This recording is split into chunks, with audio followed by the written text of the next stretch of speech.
Let's talk about the knife grips. There's about 15 or 16 different knife grips that we use when we carve spoons. And all of them are safe if done properly. It's really important to pay attention to ourselves and to what we're doing, and to not over-focus on making the cut, but to have a real mindful way about us when we're using these sharp tools. The knife grips are passed down through generations of knife carving. A lot of this comes from Sweden, but anywhere in the world where people had wood and were using hand tools, these techniques, you'll see these techniques in their work and how they're working. So the first of them is a powerful wasting grip, and we hold our knife like this, and we hold the workpiece here. I have just prepped a small practice piece. So as you're learning these, make a piece of wood, rectangle and kind of long, so that you have something to practice on. And so we hold our knife like so. Our hand is holding the workpiece, and it's on our leg, and it's away from our knee. And we push toward the floor with our arm, making powerful cuts. There's a few variations of this. One is to let the knife turn a little bit askew, and then you slice from the base of the knife to the tip of the knife. You can see how it's slicing. And then there's a more powerful version where I lock my wrist, lock my elbow, raise my shoulder, and basically try to punch the floor. This is really powerful, and it replaces the axe. You can see I'm locked. I kind of set up a little bit, and then punching the floor. So a lot of times when we're working,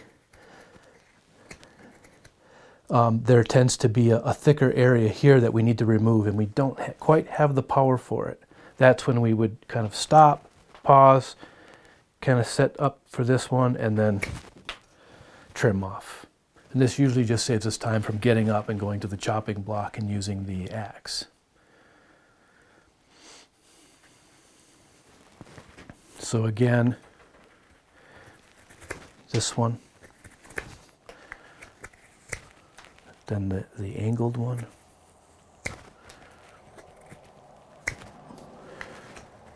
and then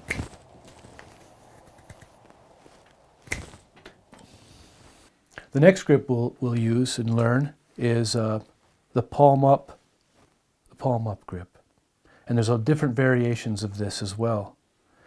To start, we need our palm up.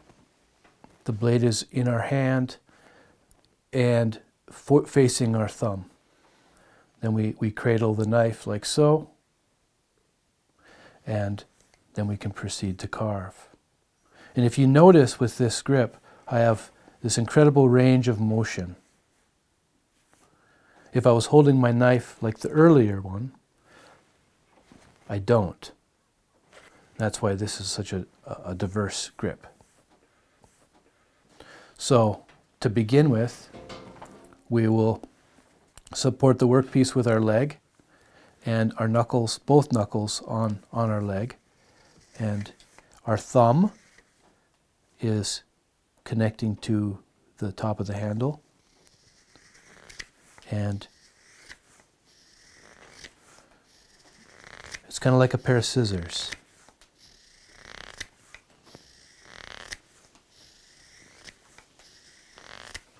What tends to happen is folks' hand moves back toward this other position, and then you can't make the cut anymore. So as you're practicing, pay attention to how your hand needs to be palm up. And then a variation is to push. So we can move with our left hand or the opposing hand, sliding upward.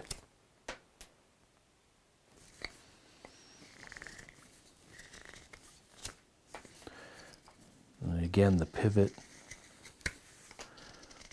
If you have a long knife, you can practice using the whole blade. It's very efficient. And whenever you're practicing these, trying to do them as slow as you possibly can will really help to get everything right. If you really want to improve your knife work, try to cut slow. The other variation to this is we support the work with our stomach or abdomen, and again, palm up, and then we roll our arms on our body.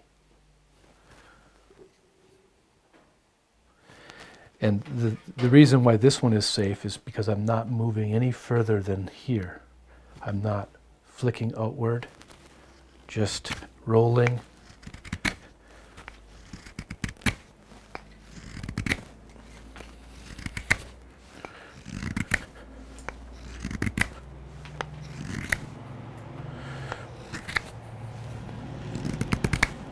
So this one is quite powerful and has a lot of control.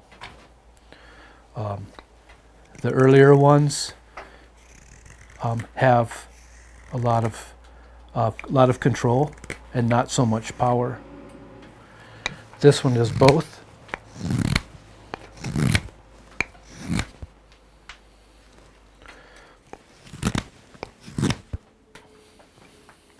I'll show you one more grip that is useful, and then the rest of the grips we'll learn when we're carving a spoon. This one is a planing grip. So you have your palm up again and workpiece on your knee, and slide your arm on your leg away from you.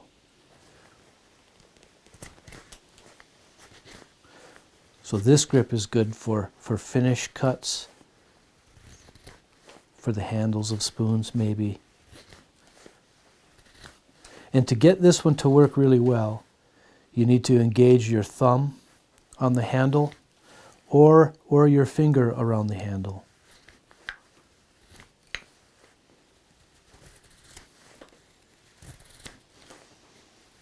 And notice how my workpiece is supported by my leg and my arm is sliding on my leg.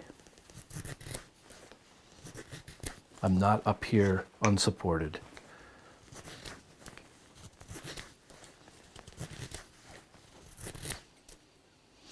The knife is angled.